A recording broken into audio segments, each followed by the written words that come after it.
Magsimula tayo sa isang tanong para sa'yo na nakikinig. Naramdaman mo na ba na parang may mali sa equation?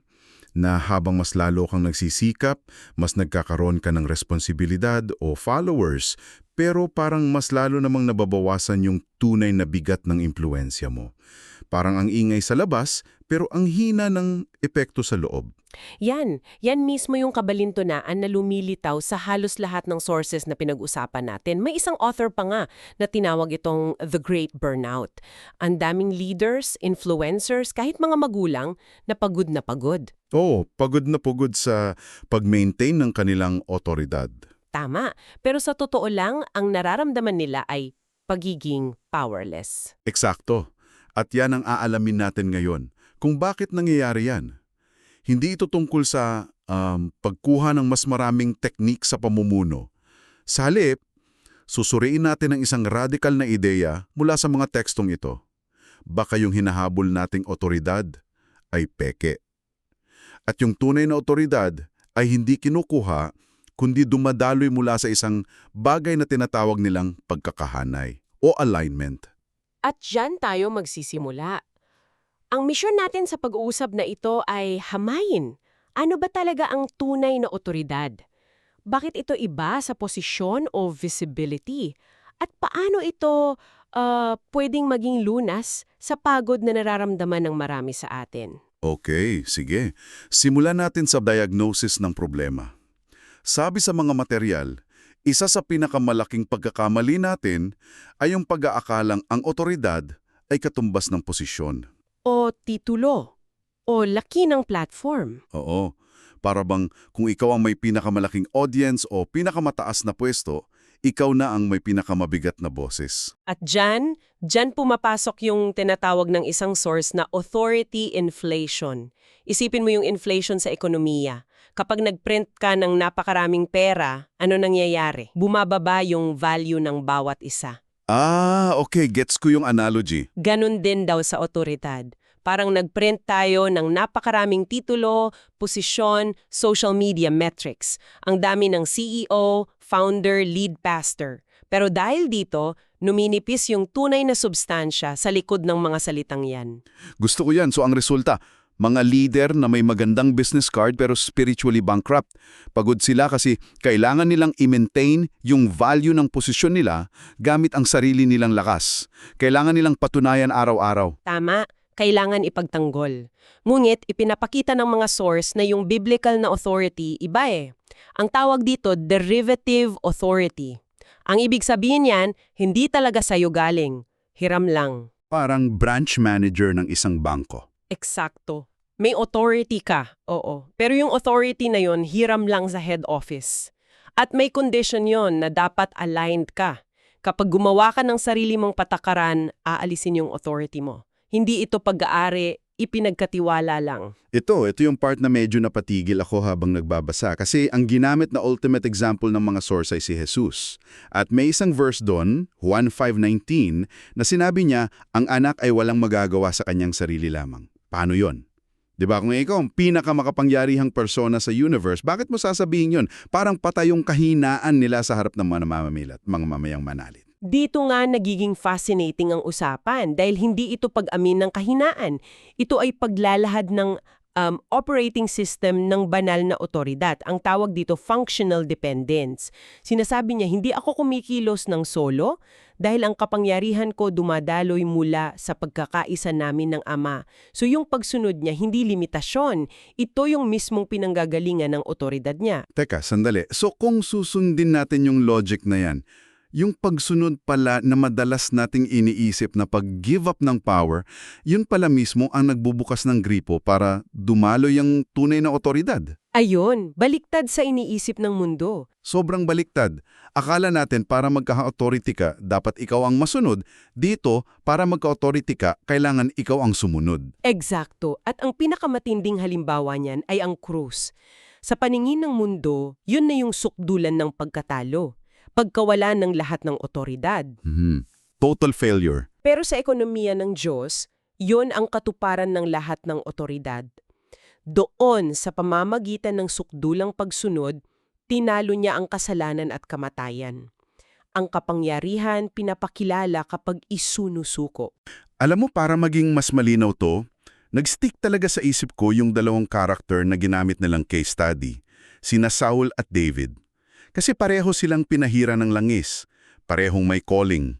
Pero bakit yung isa naging tragic story at yung isa naging standard ng pagiging hari? Ano ba talaga ang pinagkaiba nila?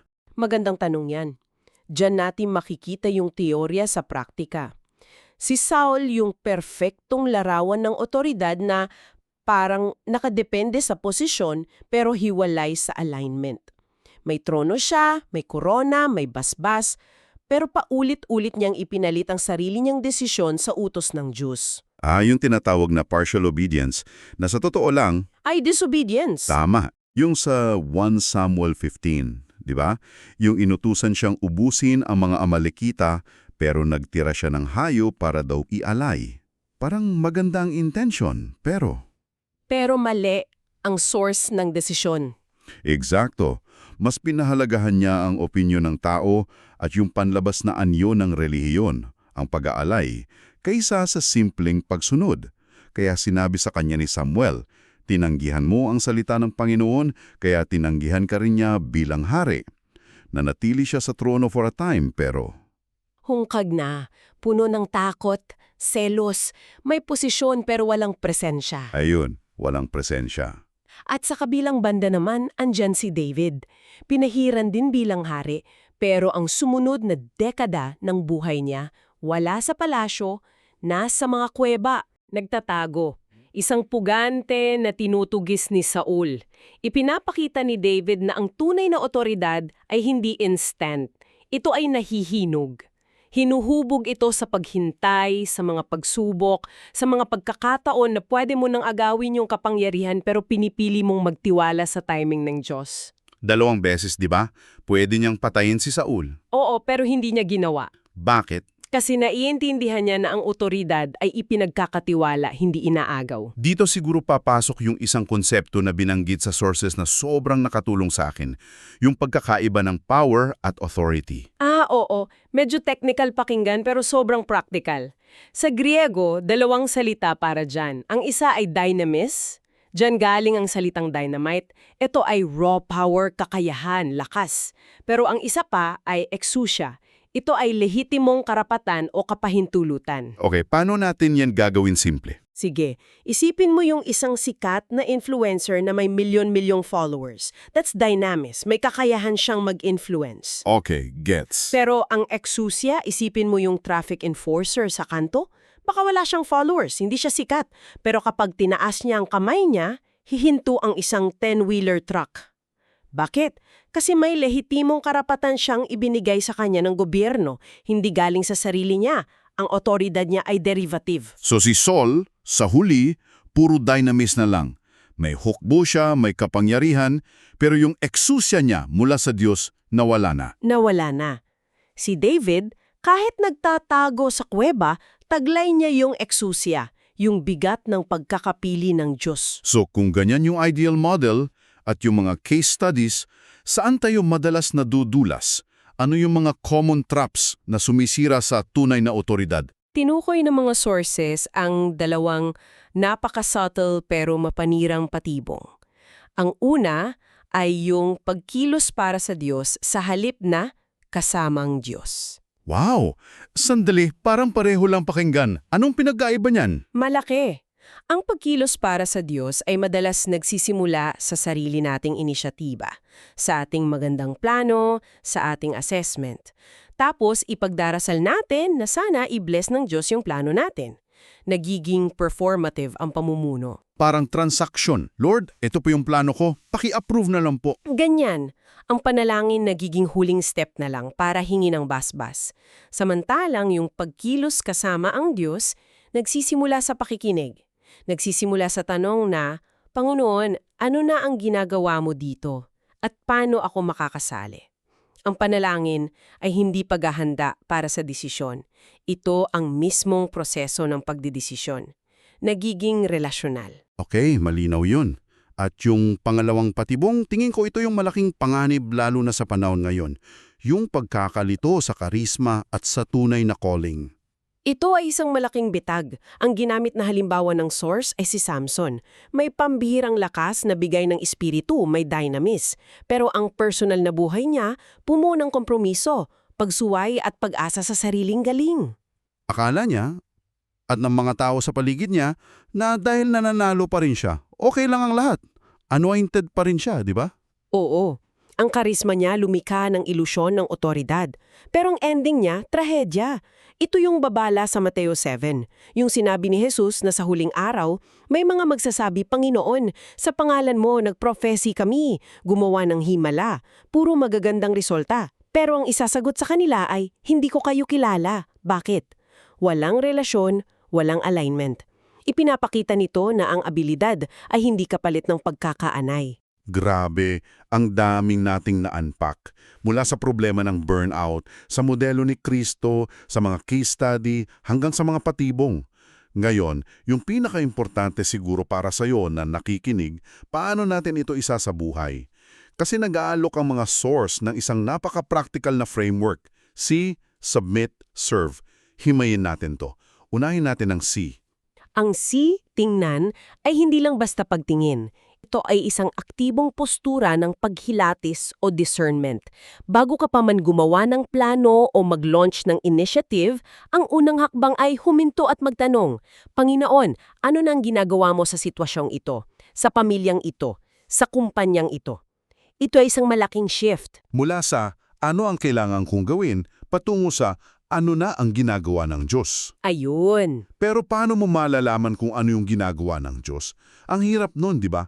Baka akala mo lang yon na yung nakikita mo. Mahirap talaga at kailangan ng practice. Sabi sa mga source, ito ay kombinasyon ng panalangin, pag-aaral ng salita, pakikipag-usap sa mga taong may wisdom, at pagiging sensitibo kung saan kumikilos ang espiritu, saan may buhay, saan may pagbabago. Kinikilala mo lang na siya ang unang kumikilos. Okay, so yun yung C. Sabihin nating may nakita ka na. May na-discern ka na. Dito na papasok yung susunod. Submit, magpasakop. At dito na yata yung totoong laban. Kasi paano kung yung nakita mong ginagawa ng Diyos ay sobrang kontra sa plano mo? Tama ka. Ito ang puso ng alignment. Dito nasusubok ang tiwala. Ang pagpapasakop ay ang pagsusuko ng sarili mong agenda, timing at mamamaraan. Ito yung Gethsemane moment ni Jesus. Hindi ang kalooban ko, kundi ang iyo ang masunod. Ang pagsusuko ang nagiging daluyan ng banal na kapahintulutan, yung exousia. Kapag isinuko mo ang kontrol mo, doon dumadaloy ang kanyang otoridad sa pamamagitan mo. Ang lakas nun. Ang pinakamalakas mong gawin ay ang sumuko. At pagkatapos noon, yung panghuli. Serve, maglingkod. Ito na yung mismong pagkilos. Eksakto. Pero hindi na ito yung pagkilos na galing sa panic o pressure. Kalmado na, may kumpiyansa, kasi nakaugat na sa alignment. At ito yung mahalagang detalye. Ito ay pagkilos ng walang pag-aari sa resulta. Dahil sumasali ka lang sa gawain ng Diyos, hindi mo kailangang angkinin ang kalalabasan. At yan mismo yung lunas sa burnout, di ba? Yung bigat ng pag-produce ng resulta ay nawawala sa balikat mo. Oo, ang responsibilidad mo ay maging tapat sa pagsunod. Ang resulta ay sa Kanya. Ang otoridad ay napapatunayan hindi sa laki ng resulta, kundi sa lalim ng iyong katapatan. So, kung susumahin natin lahat, ang buong pag-uusap na ito ay isang imbitasyon. Imbitasyon na baguhin ang ating pananaw. Mula sa pagod na paghabol sa otoridad na nakabatay sa posisyon at performance, patungo sa paglinang ng isang uri ng otoridad na tahimik na dumadaloy mula sa malalim na pagkakahanay sa Diyos. Ito'y isang pagbabalik sa pamumuno na hindi nakakapagod. Hindi ito nakasentro sa sariling galing, kundi sa pakikipag-partner sa Diyos. Sabi nga sa isang source, ang tunay na otoridad hindi kailangang ipagsisigawan. Hindi nito kailangang ipromote ang sarili. Ito ay tahimik, mabigat, at kinikilala, una ng langit at pagkatapos ng mga taong nakakakita ng bunga nito sa buhay mo. At bilang pangwakas na kaisipan na iiwan namin sa iyo na nakikinig, paano kung yung mismong limitasyon na iyong tinatanggihan, kinaiinisan o sinusubukang lampasan sa sarili mong lakas ay siya palang pintuan na gustong gamitin ng Diyos para ipakilala sa iyo ang mas malalim at tunay na otoridad. Ano ang posibleng magbago kung sa susunod na linggo, hinto ka muna sa pag-uumpisa ng bawat galaw at sa halip, magsisimula kang magtanong at kumilatis ng mas maingat? Panginoon, ano na ba ang ginagawa mo dito at paano ako pwedeng